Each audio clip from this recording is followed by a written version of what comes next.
2021 is shaping up to be a huge year for hip hop. We've already gotten releases from Drake, from Kanye West, and so many other mainstream artists, but there's still 4 months left of the year, and there's a lot of artists that should be dropping and that I feel like maybe need to drop before the year is done. So guys, let us know in the comments which artist you think needs to drop before 2021 actually ends. And this episode was actually voted upon by our fans on Patreon, and the 3 options were top 10 moments in hip hop for summer 2021, which got 4 votes. Then we had top 10 rappers who need to drop a new album in 2021, which got 12 votes. Then we had Is Trap Music Dying, which got 9 votes. So it was pretty close. But if you guys want to have your say in future YouTube episodes on the weekly, head over to the Patreon link in the description, and you guys can have your say on our content, which is pretty cool. It's awesome. It's cool making content for you guys, and I really like this episode because we get to talk about people that don't necessarily get, maybe the most spotlight, and there's going to be a mix of mainstream acts as well. So there's actual diversity within the list. Not only that, but you mentioned it before that this is going to be a major year for hip hop when we look back at 2021. There's been memorable events such as the Donda rollout, the whole thing with Donda versus CLB, even the off-season rollout, Tyler the Creator's Call Me If You Get Lost, King's Disease 2. There's just been massive albums this year, but again, you said it perfectly. There's still 4 months left, so let's actually dive into this. And before we actually have our comment of the week. I almost forgot. You almost forgot that, but it actually comes to us from Ev No Name, who said, "Dude, thank you so much for not talking about nothing but the music. Thank you. Seriously, thank you."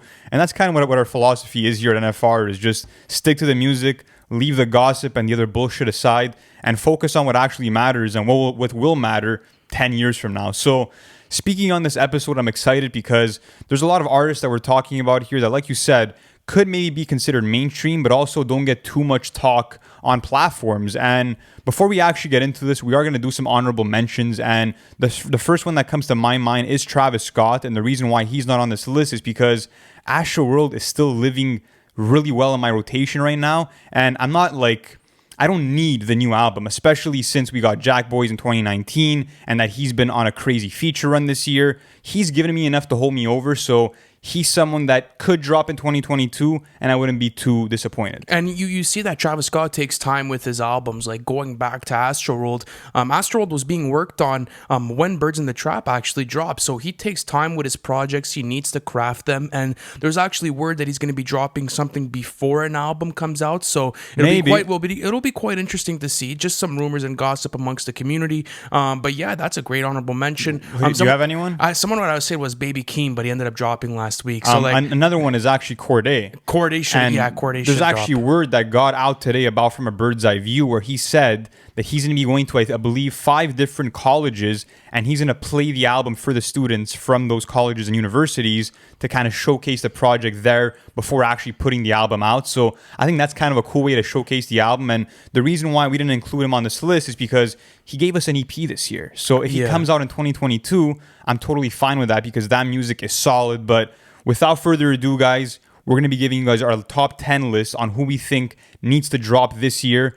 And at number 10, we actually have Lil Uzi Vert. This is quite the interesting pick, and it's because I feel as if, just from a personal standpoint, I wanted Eternal Atake to be his best project. I really thought that Eternal Atake was going to take over my rotation. I really thought that I was going to get slappers on there, from his classic mixtape runs all the way back in 2016 to 2017 probably. And I just didn't feel as if I got that with Eternal Atake. So I feel as if I start off this list with Lil Uzi because I want to hear what there is to come. And there's a bit of rumblings of him dropping something in the year. I mean, we do have 1629, which has been teased with Playboy Cardi. He has put that on his Twitter. But the real talk here is about the Pink Tape. That's something that he says he's working on, and that might actually come by the end of the year. So where do you think Uzi needs to go with this next project, and how could he level up from Eternal Atake? Yeah, well, I think he knows himself that Eternal Atake wasn't all that good, and he said that on IG Live with Fat Joe, saying that out of the 30 songs that I put out, including the actual deluxe to Eternal Atake, I had 2 great songs on there out of 30. And I don't know if I can actually disagree with him because the music hasn't lived on for me at all. I feel like a lot of the flows had no rhythm, they were kind of lazy, and it just didn't have that classic Uzi feel that I got on projects like Lil Uzi Vert versus the World and the Perfect Love Tape. But moving on with the Pink Tape, this is exciting because he's saying that it's actually going to be musically experimental for him and that he's actually going to take a lot of time to put this together. So it's all good signs for Uzi, and I feel like he does have a great catalog. Love is Rage 2 is one of the most refreshing debut albums that I got in the last couple of years. So I'm curious to see where he goes next and to see him bounce back from Eternal Take, which, I mean, commercially, he's at his peak right now. He almost sold 300,000 copies first week. It was a massive first week Yeah. for Lil Uzi, and you could see the evolution within his commercial success. Over the years, like there's always these questions about what is he gonna put out and what is he gonna execute with. And with Eternal Take, I just felt as if it didn't have that classic Uzi vibe to a project. Like it didn't feel like a Lil Uzi Vert project. Like the tracklist was overbloated. The deluxe was maybe not that great of a 10. Plus the lack of features on Eternal Take were kind of like, I don't know if you could hold this long of a track I'm not list. sure, because back then you used to get memorable features and you used to get great stuff. So I think right now Uzi's in a perfect spot in his career because the mainstream is still fucking with him. His fan base is still hungry for music. People want to hear what he's going to be coming out with. And I think the fact that he's taking more time with this project, if what he's saying is true, is a great decision because I also feel as if Eternal Take was a bit rushed, especially with the whole situation with DJ Drama. Like, he was trying to get it out and then the album had gotten leaked a bunch of times and he had to recreate it. So the process for him must have been fucking hectic, and I think that's maybe the reason why he didn't put out his best body of work. And I think that's why like a lot of his great music that he put, countless hours into didn't fucking come out because it all got leaked. So he had to kind of start from scratch, and then he felt rushed to actually give the album to the fans because they were waiting 3 years for it. But going into the Pink Tape, I just want that uplifting and kind of very happy vibes from Uzi because that's kind of what his music represents, is this very upbeat kind of trap music, and he really succeeds in that lane. So hopefully the Pink Tape does come out in 2021. But next up on this list is actually Fabio Foreign, who has been making waves since 2019 when his song Big Drip actually took off, and he signed this record deal with Columbia Records and really started getting his name out there in the Brooklyn drill scene. But this year, after the Off the Grid verse, I mean, his clout is just going higher and higher, and it looks like it's the best time for him to actually put out his debut album. Well, first of all, his debut album is probably going to be executive produced by Kanye West, so there's a great indication that this will be quality. Not only that, but before Off the Grid, he was actually on a crazy feature. Let me read out a couple of his features. We have Drake's on Demons, we have Nas's Spicy, we have Lil TJ's Headshots, and now we have Off the Grid. Like, you could see how he's really starting to put his name into pop culture and how he's coming out with some really good content. He's working with legends, man. Absolutely. Like, if you look at his verse on Off the Grid, I did not expect him to go that hard. Like, Fabio Foreign probably had one of the best verses of the year on Off the Grid. Literally just a minute and a half of runtime of just absolute flames and bars and, all these punchlines that I want to see from him, because I always wanted to see Fabio go out of a lane besides like a classic, like let's say New York drill flow where, it's kind of slowed down, like it kind of gets generic after a while. When I saw him go on Off the Grid, it was something completely different. So did that want to make you get into his music a bit more and get you hyped for 100%, stuff? because then I'm like, okay, he can actually spit. Like, he's just not here, to rap over some hard-hitting 808s. Like, he actually has something to say. And if you analyze his verse on that song, I mean, as hype as it is and how, no matter how locked into a flow he gets on that track, he's actually spitting a lot of true shit, talking about how, part of his routine when he was in jail involved praying, and how now that he's in the industry, he has to move differently. Like, he actually has a story to tell, and I'm very excited for his debut album, which, like you said, is looking like it will be executive produced by Kanye, because someone tweeted at him on Twitter saying, we would kill for a Kanye West executive produced album for Fabio, and Fabio answered, he's doing my whole album. Wow. So that's pretty huge news. Like it. And the album is supposed to be called Bible, which actually is an acronym for Basic Instructions Before Leaving Earth.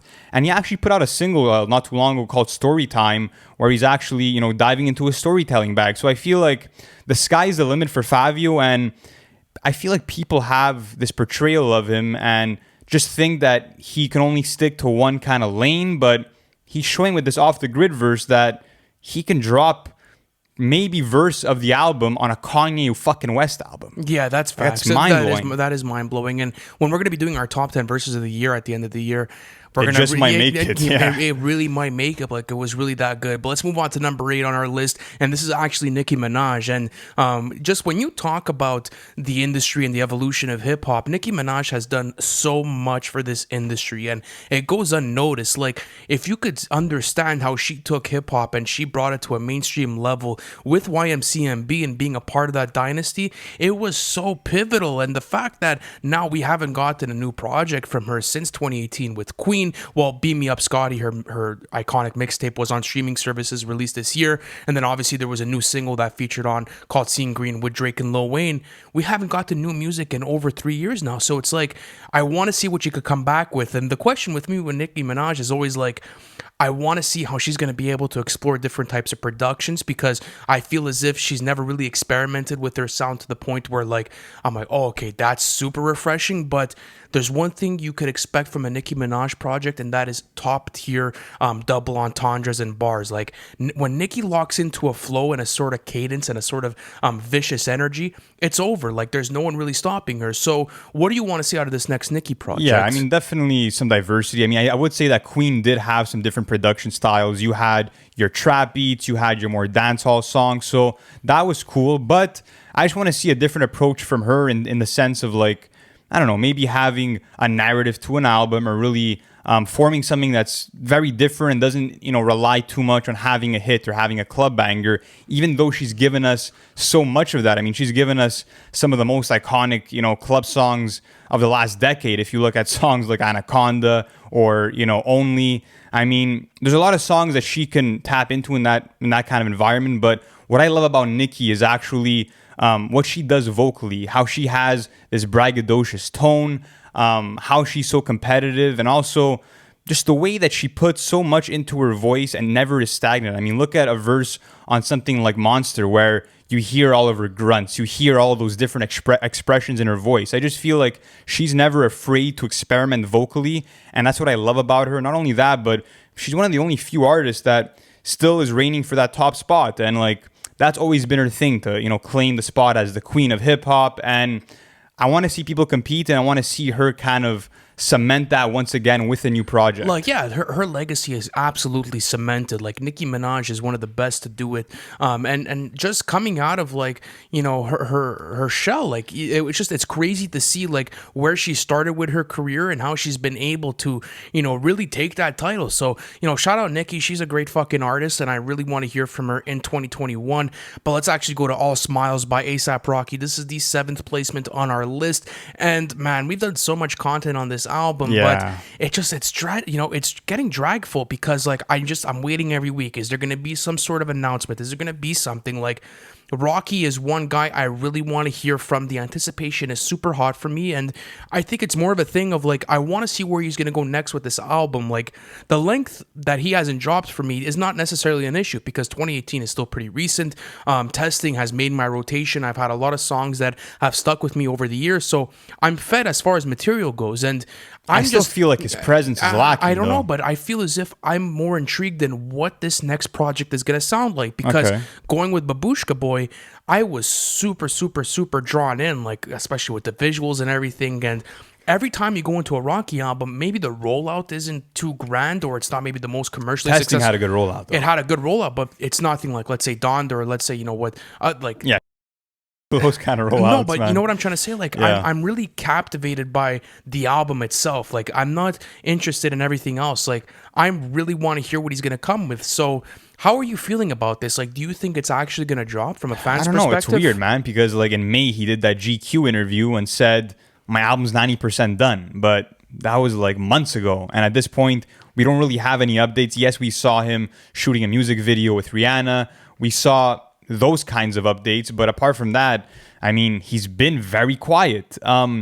With me, the whole thing with Rocky is that I feel like his presence is lacking, and I'll say that because with Rocky, it's kind of a feeling that really hit me this year, where it's like, I didn't know what I had until it was gone. Like, I feel like his refreshing voice and the way that he actually attacks a song is so different than anybody else. I feel like nobody has the charismatic energy that Rocky brings to a song, and it's a lane that hasn't been tapped into by anyone else because nobody could replicate that kind of sound that mixes influences from the South and also from New York. And it's just what he's able to do with a producer like Clams Casino is out of this fucking world. And that's what I'm hoping to see here is also this nostalgic chopped and screwed sound that Clams Casino can help bring to the picture, like we heard on the Sandman snippet, but also Rocky experimenting once again. And I love that he said that he will do that. And it's cool because this is going to shape up to be a ghetto love tale as he describes. So I'm just happy that he's not going to actually take the criticism from testing and, go back to something that the fans appreciated more, but that he's actually going to push the buttons and do something even more out of left field. So I'm just excited. And like I said, I feel like he's a voice that the culture is lacking right now. Yeah, people need to hear from him. People definitely need to hear an album from Rocky, and All Smiles will probably end up coming out. And of course, when it does, we will be reviewing it.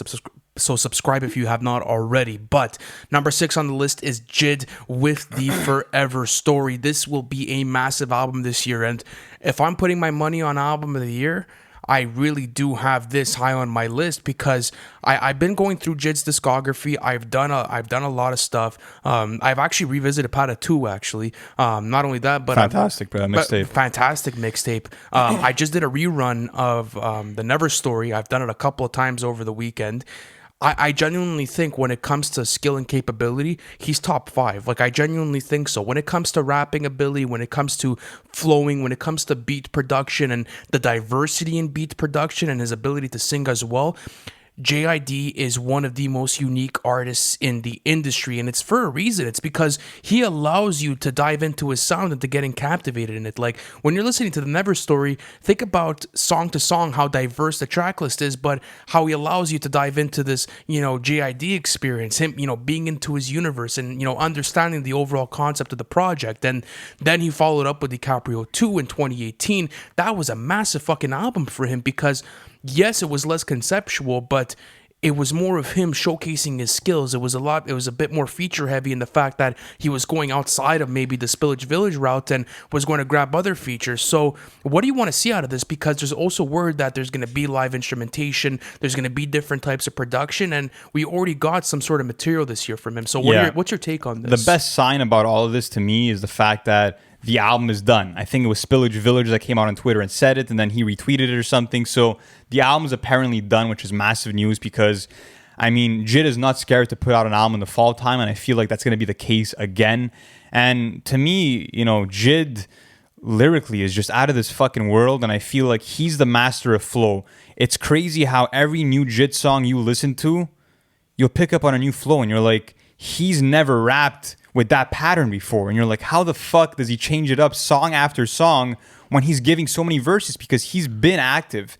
And if you look at a song that came out this year like Skiji, that was amazing because that was a concept song. He's talking about racism and injustice and unjust matters in America today, but he's also taking it back to what happened in Tuskegee, Alabama years ago, where they were actually doing, human experiments on African Americans that were very despicable. And he's saying how that kind of treatment of minorities is still present today. So if he can do that, where he can actually, with the Forever Story, bring in some allegories or actually tie things from the past with the present and make this full-on concept album, that would be mind-blowing because that's a note that he can take out of J. Cole's book is like, okay, we know you're a very talented rapper, but can you make it for your eyes only? Can you actually create this narrative that is bigger than you? Yeah, that's what I want to see. I want to see the way he's going to be able to, connect his discography together because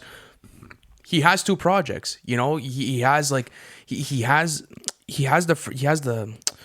My bad. He has the Never Story, and he has DiCaprio too. Like 2 completely opposite albums, but yet feels so completing and rewarding in his discography. So it's gonna be very interesting to see the way he's gonna be able to double up with this next album and maybe complete a trilogy. Is the pressure high, if you think, for JID? I think it is because of his ability and because I know that he can be one of the best rappers of this generation. I think it's high, but I don't think that JID like underperforms underneath that sort of He pressure. doesn't. Like, think about the hype around his name in 2018 with DiCaprio 2. Like, there was a lot of anticipation around that project, and he absolutely smashed it. Like, it was a home run for him, and it was not only a home run with the critics, but it was a home run with his fan base. Like, Jidja seems to have this fan base that's so dedicated towards his sound, and they want to hear from him on the daily. But let's actually move on to the second portion of this list. At our fifth spot, we have Roddy Ricch, and this is an original pick because, I feel as if we're talking about a lot of artists and the communities are talking about certain names, but Roddy Ricch is sort of a name that's getting slept on right now because, Please Excuse Me for Being Antisocial was the biggest album of 2019. The most streamed album, and it's still being played to this day. So how do you feel as if Roddy Ricch captivated the hype back in 2019, and how do you think it's lived on all the way to 2021? Well, he had an amazing hit song with The Box, which really exploded him. And I mean, it's crazy because an artist that would have put out a debut album like Please Excuse Me for Being Antisocial and had a number one hit song on the Billboard Hot 100 chart would think, okay, I'm hot right now. Let me release an album that same year or in 2020. But that's totally against his philosophy because he actually did an interview with Variety where he said that he needs to go through things to make music. He's making music off his experiences and he doesn't want to just rehash old shit. He actually wants to live through his life and be able to come back and tell you a new story, tell you what he's gone through and how he's overcome those obstacles. So I have mad respect that he didn't jump the gun and actually waited to release his next album, which will apparently maybe be called Libra or maybe be called Love Is Barely Real Anymore, or maybe even Feed the Streets 3, because there's various titles kind of being thrown around. So we don't know what it's going to end up being. But I mean, at this point, I just want a new perspective from Roddy. I mean, of course, we do know that in the past, he did have these gang affiliations. And if that's something that he wants to talk about and maybe get into how his life has changed since he's left that, side of him, that would be really introspective out of him. But more than anything else, I just want to hear his vocals do their thing, man, because his vibrato, the way that he's able to change from one vocal pitch to the next, he's a fucking amazing singer. And ever since that I heard him, I don't know if you heard or saw that video where he's actually performing, what's that song off Feed the Streets? Down Below? No, every season. He's performing every season, and there's a guy. Is Down Below, by the way, on Feed the First? I think it's on the second, isn't Maybe. it? But anyways. Confirm that in the comment section for me, my bad. There's a video where he's actually literally in the streets, he's singing every season, and there's a guy with a ukulele behind him. Oh, yes, and yes. You get to see the raw talent of his voice, which is kind of gospel infused. And when I saw that for the first time, I'm like, holy fuck. Like, this guy has a voice like nobody else in this genre, but yet he's still able to make trap bangers. Yet he's still able to be introspective on songs like War Baby. So mix that in with what he was able to do on a song like Pure Souls. I think the skies are the limit for him, and I think that he could truly become the face of hip-hop. I just want to see one thing from him. It's diversity within his flows and his deliveries, because yes, I am a fan of his vocal performances, but if I'm getting a second version of Please Excuse Me for Being Antisocial, like, I'm not really getting anything new or innovative from Roddy. Like, I don't think you're going to get a repeat. But the thing is that, like, let's say you go to the performances on the, the Feed the Streets installments, right? And then you compare it to Please Excuse Me for Being Antisocial. The deliveries and the vocal complexions and the performances are low-key the same. Like, you just saw that he kept getting better at them, and then that was like the peak of it was on Please Excuse Me for Being Antisocial. So it's like, how do you change that now? How do you innovate? I think one way that he's gonna have to do it is experimenting with more flows, because one of the gripes that I think I have with Roddy is that his flow is not stagnant, man. It's not that it's stagnant, but it's like I've heard it on a lot of his tracks. Like, I have material to be able to hold me up with that certain type of flow or delivery. Like, I want to see how he's going to be able to push the boundaries of his vocal performances. I want to see him dive into more complex, content matter, because there's times where I feel as if, like, from start to finish, yes, it's good projects, but it's a bit lacking on the content side. So I think that the one thing that Roddy has to do is, like, bring it to a whole different level with the skill set. But if we want to talk about a guy that has really made waves, that has had a major impact on the industry, and is one of the most talented artists, in the industry right now, it's Roddy Ricch. I do think that I do agree with you about the content, but skill-wise, I don't think he has too much to improve on. Of course, I want him to improve, but he's been killing it, man. The performances all over. But he's Please so excuse young me in for his- being he's- but he's so antisocial. Were young in his flawless. career, though. I think he could do more of a better job of putting together more personal content and things that people can relate to that are that are very real to him.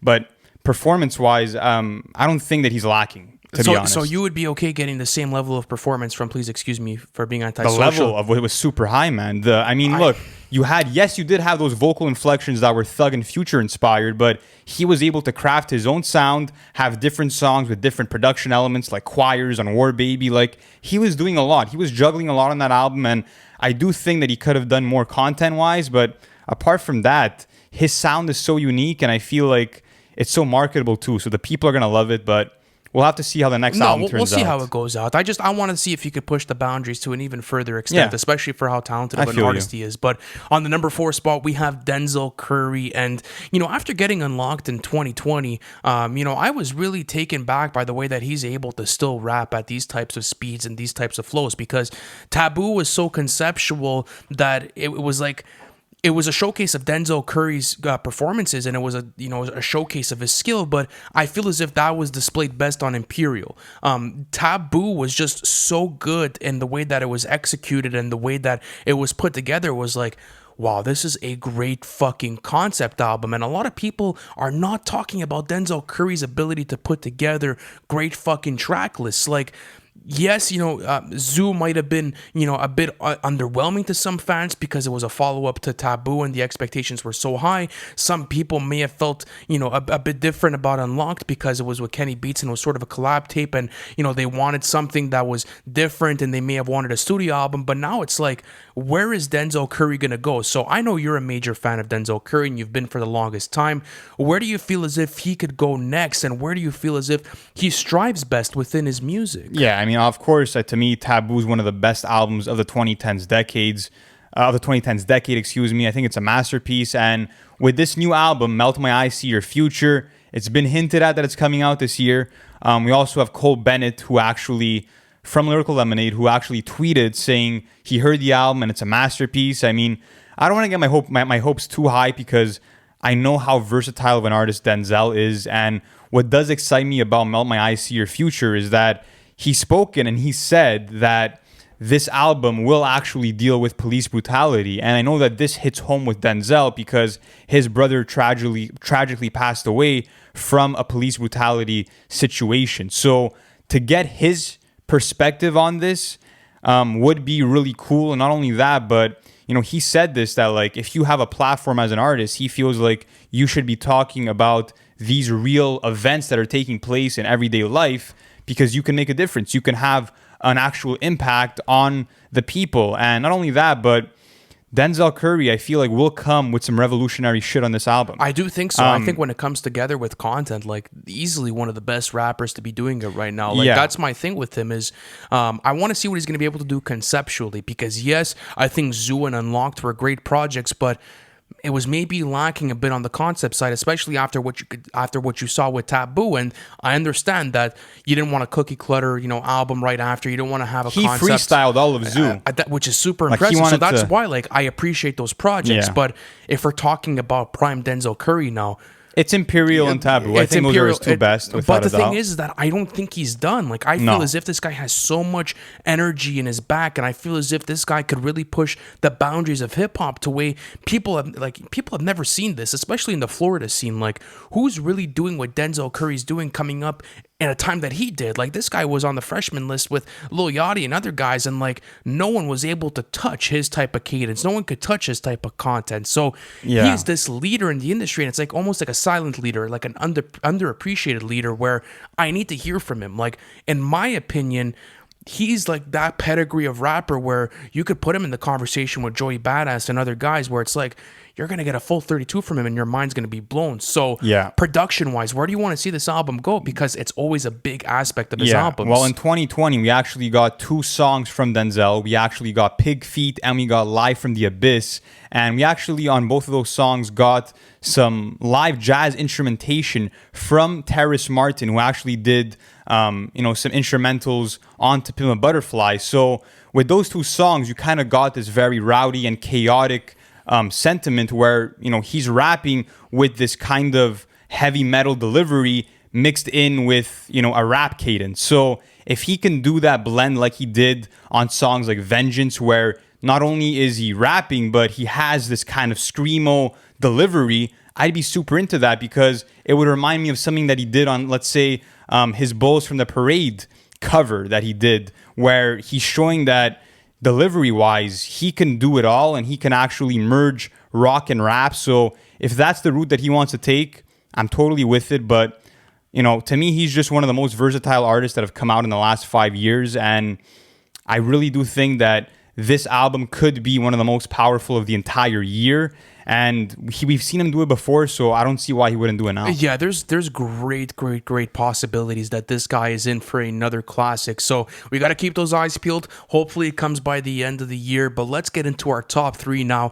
And to kick this off, I think we got to mention Joey Badass here. Like, it's been way too long. It's been exactly 1,622 days since All American Badass dropped back in 2017, and dropped around the same time that Damn did. So I feel like when you're talking about top tier lyricists, Joey Badass is obviously in that conversation. There's very few rappers in an all-time list that have a 1999. There's very few rappers that have a Before the Cash, and even an All-American Badass. Another thing that I feel as if is underappreciated with Joey Badass is his content matter. Like, this guy is on a different level spiritually and politically. Like, this guy is allows you to dive into his mind, and he breaks down extremely complicated subject matter, such as, the government kind of like taking you to a whole different place, and like kind of like, juicing the population. And then you'll get songs where he's just talking about, connecting with, capital C's on a spiritual plane, like On and On. So I want to see where he goes with this, but, based on what we got from, I believe it was the Light Pack EP, correct? 3 songs.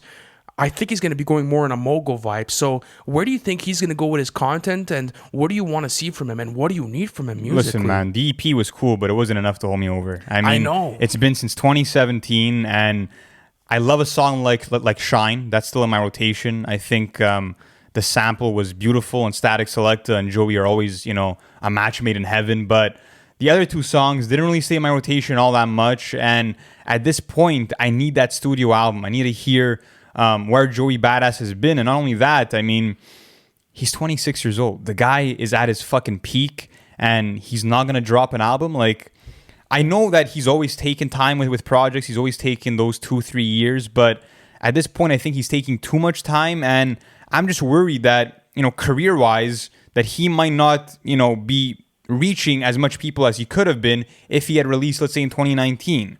So I'm hoping. I don't know though, because he did do his whole Beast Coast thing. So I mean, like, yeah, it was a different time for Joey. Like, I feel as if people kind of underappreciated All American Badass, like, to the point where, why would you even want to come out with an album that soon, right? Like, let people digest with it. And I think, yes, it has been long overdue, but now it's like the question becomes, where does he push his content? Like, where does he go for? Because Joey Badass is one of the best writers in the industry, if not the best. Like, there's very few people that are able to write with his type of penship. So that's more of like what I'm interested in, is like, not, it's been so long and I'm not tied over. It's like, I want to hear what he has to say. I want to hear what type of content he's able to give me, because as I said, he allows you to dive into his mind, and he breaks down complicated ideologies that sound so simple to the listener. Not only that, but you mentioned Static Selecta. That is a lock for me. I want to see Static Selecta be a prominent producer on this next project, because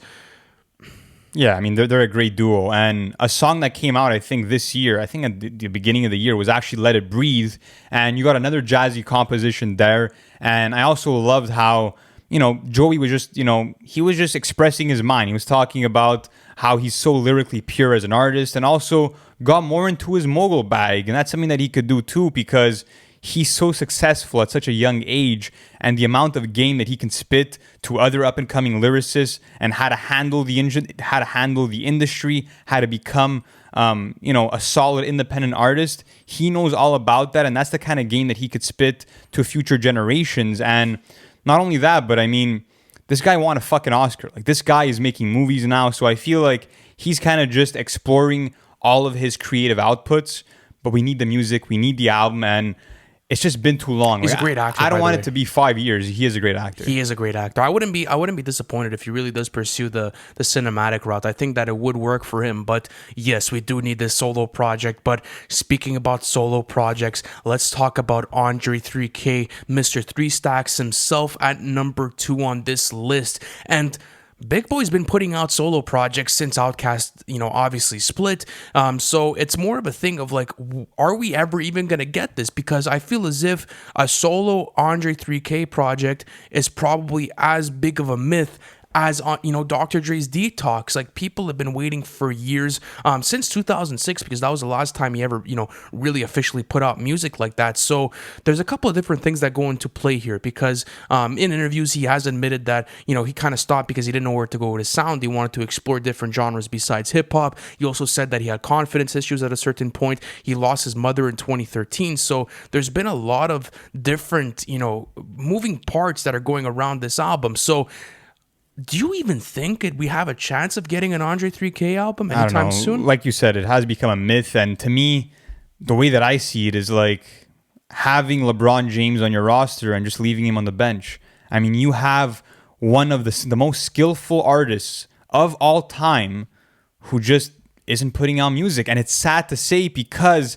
I think that he's a top 5 hip-hop artist of all time. That's facts. In terms of his vocal complexions, in terms of the way that he's able to rap these very intense and very powerful and sometimes dark messages in these light settings, like he did with a song like Hey Yeah, which totally goes over people's heads. And it's just, we know what Three Stacks can do. He did it this year on the Life of the Party leak. We know how much of a fucking poet this guy is.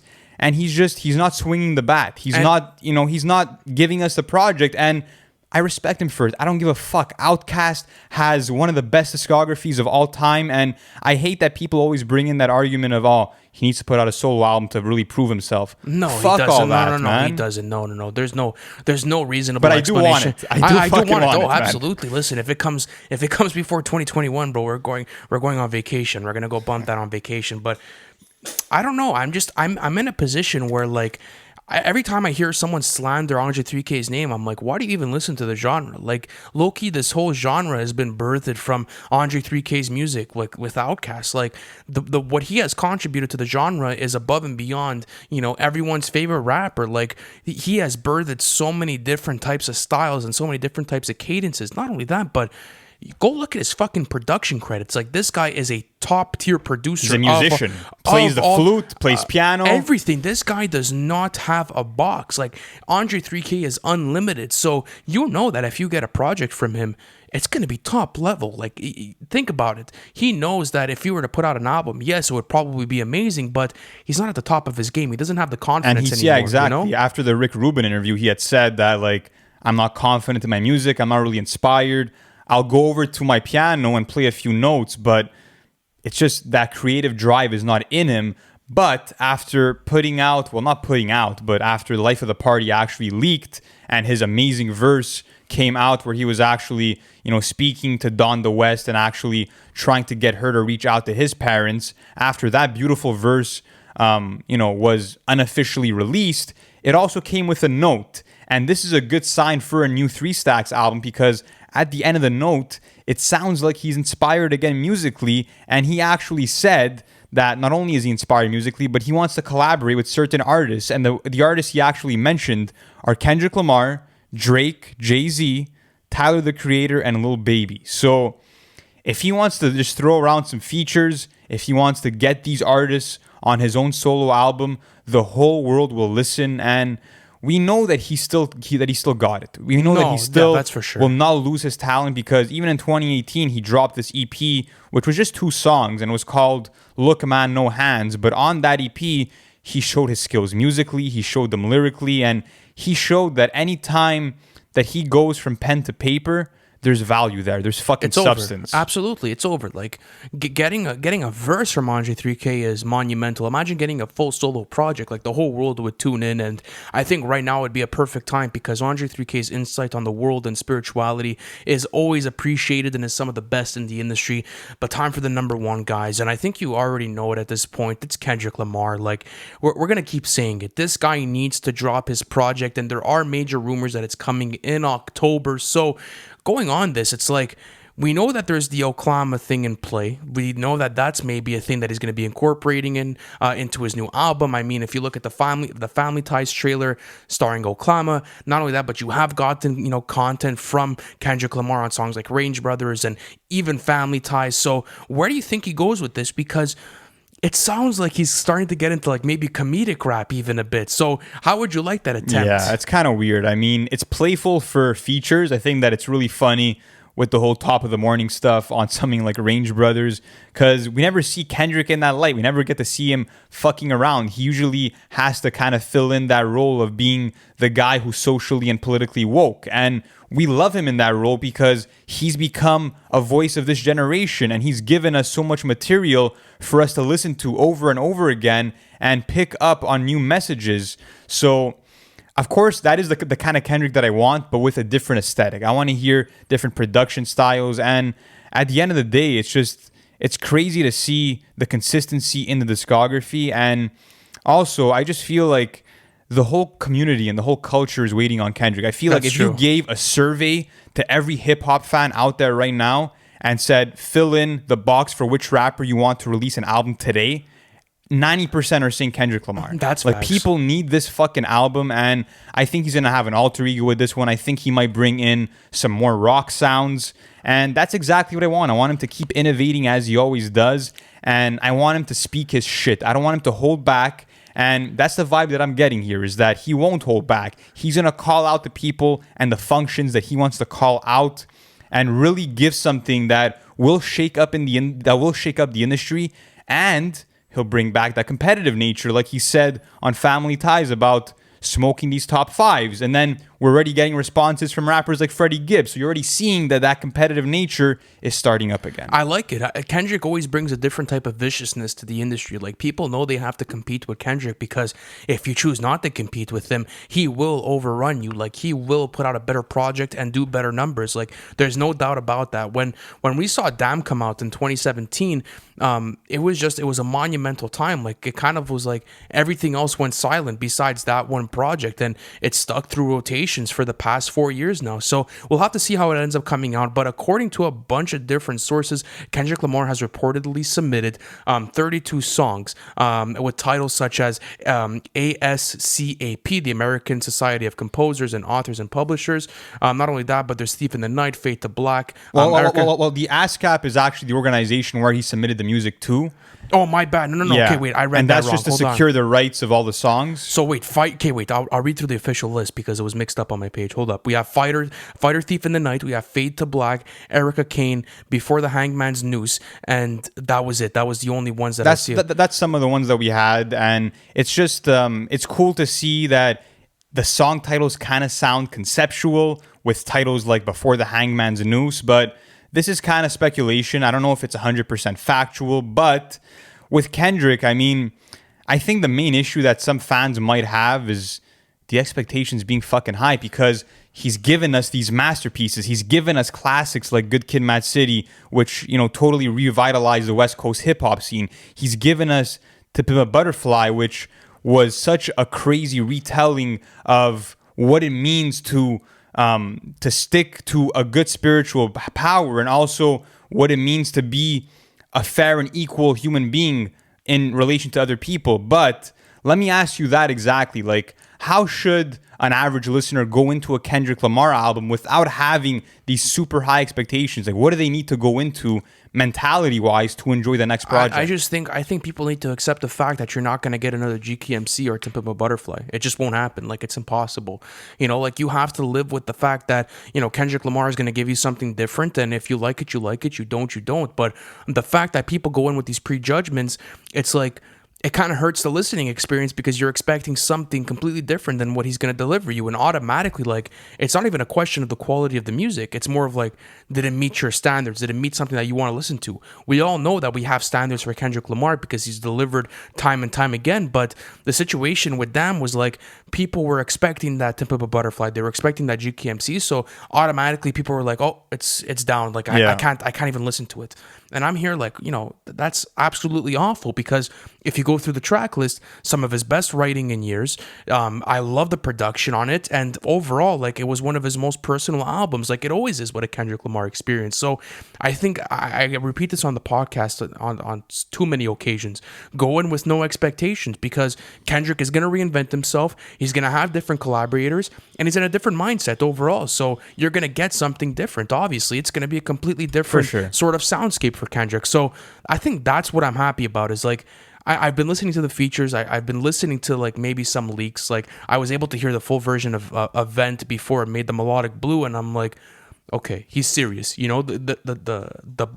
The lines are top quality. The production he's choosing is super unique, and I've never seen it before. Certainly experimenting. It's experimental, and I want to see that because it's like he's gonna drop it. People are not gonna fuck with it because it's gonna be different than what they expected. But then the Kendrick album starts aging, and people are like, "Oh, I understand the value of this project." So that's kind of the boat that I'm in right now. Yeah, we'll have to see what ends up happening. But the rumors are that it will come out this fall, as we saw with his letter. He said he'll see us soon, but with all of these albums, I hope that the artists do actually deliver on time because there's a lot of time before the year actually wraps up and there's a good chance that we're getting a lot of these. So guys, thank you so much for sticking by with us for the entire episode. We'll catch you guys in the next one. And of course, we'll be keeping you updated on these big releases. As updates come along, we'll keep you in the loop of these entire rollouts. And of course, when the albums drop, we will be doing our album reviews. So thank you guys so much for watching and we'll catch you in the next one. Thank you for watching the video. It's always a pleasure doing content for you guys. Listen, if you haven't already, subscribe to the channel because we're doing album reviews and we actually have our series called Everything We Know where we take you guys through the whole album rollout of the hottest releases of the year. Not only that, guys, but our Patreon plan is now live. You guys could access that in the bio. I appreciate you guys and I'll see you on the next one.